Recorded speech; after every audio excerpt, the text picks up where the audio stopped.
नमस्कार, मैं हूं शशि तुषार शर्मा और आप देख रहे हैं चुनाव आज तक। लोकसभा चुनाव 2024 को लेकर समाजवादी पार्टी के प्रत्याशियों की पहली लिस्ट सामने आ चुकी है।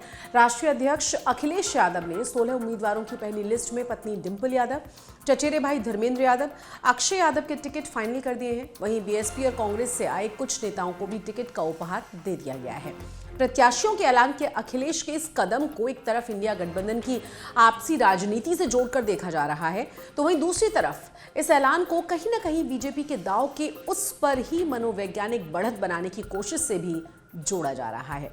पहले हम बात करेंगे इंडिया गठबंधन की, क्योंकि समाजवादी पार्टी की लिस्ट पर नजर डालें तो इस लिस्ट में कुछ ऐसे नेताओं को भी टिकट दिया गया है जो कुछ समय पहले कांग्रेस छोड़कर पार्टी में पहुंचे हैं। इसमें अनु टंडन का नाम सबसे ऊपर है। अनु टंडन पुरानी कांग्रेसी मानी जाती हैं। उन्नाव से वो सांसद भी रह चुकी हैं। हालांकि इस सीट पर अब भाजपा के साक्षी महाराज सांसद हैं। 2019 के लोकसभा चुनावों में अनु टंडन कांग्रेस के प्रत्याशी थीं और तीसरे स्थान पर वो थीं। इसी तरह अकबरपुर लोकसभा सीट से एसपी के राजा रामपाल को प्रत्याशी बना दिया गया है। 2019 के लोकसभा चुनावों में राजाराम कांग्रेस के टिकट पर मैदान में थे और तीसरे नंबर पर रहे थे। 2019 में ये सीट एसपी बीएसपी गठबंधन के तहत बीएसपी के खाते में गई थी, लेकिन जीत बीजेपी के देवेंद्र सिंह भोले की हुई थी। समाजवादी पार्टी ने कांग्रेस को झटका देते हुए फर्रुखाबाद से डॉक्टर नवल किशोर शाक्य को प्रत्याशी बना दिया है। फर्रुखाबाद सीट से कांग्रेस के वरिष्ठ नेता सलमान खुर्शीद चुनाव लड़ते रहे हैं। 2019 में सलमान खुर्शीद तीसरे स्थान पर थे और इसी तरह से कांग्रेस लखनऊ लोकसभा सीट पर भी हर बार जोर लगाती रही है।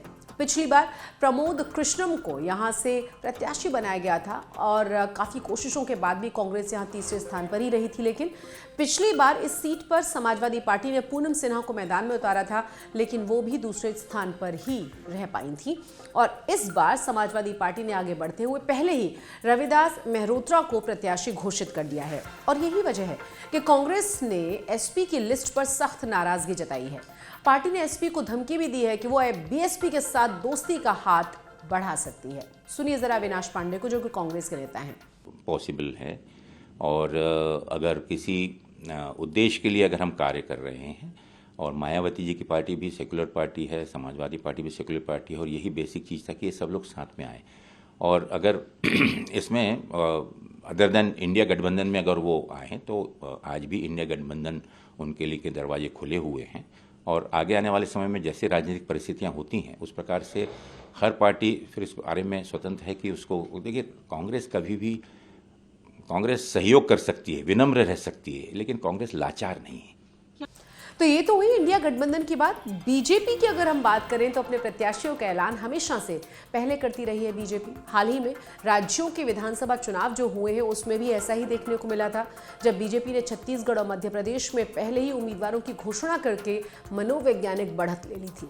यूपी में वैसे तो बीएसपी का सबसे पहले प्रत्याशियों के ऐलान का इतिहास रहा है, लेकिन कई बार तो ये स्थिति देखी गई है कि जब चुनाव के कई महीने पहले ही प्रत्याशियों का ऐलान कर दिया गया हो और चुनाव आते आते 2 बार टिकट्स बदल भी दिए गए हो। लेकिन पिछले कुछ चुनावों में बीएसपी का प्रदर्शन काफी कमजोर रहा है और इसका सीधा असर टिकट बंटवारे में भी देखने को मिलता रहा है। बहरहाल अखिलेश यादव की लिस्ट का बीजेपी पर कितना असर होगा ये तो पता नहीं, लेकिन इंडिया गठबंधन में जरूर कंफ्यूजन पैदा हो चुका है। घोषित किए गए प्रत्याशियों को भी नहीं पता है कि वो एसपी के उम्मीदवार हैं या इंडिया गठबंधन के। दूसरी ओर कांग्रेस की लिस्ट को लेकर अपनी नाराजगी जाहिर करके स्पष्ट कर दिया गया है कि वो एसपी के मनमाने रवैये को बर्दाश्त नहीं करने वाली। उम्मीद है आपको हमारा ये वीडियो पसंद आया होगा। चुनाव से संबंधित तमाम खबरों के लिए आप देखते रहिए चुनाव आज तक। और हाँ, अगर आपने अभी तक हमारे चैनल को सब्सक्राइब नहीं किया है तो लाइक तो करें ही, साथ ही साथ सब्सक्राइब करना भी ना भूलें। नमस्कार।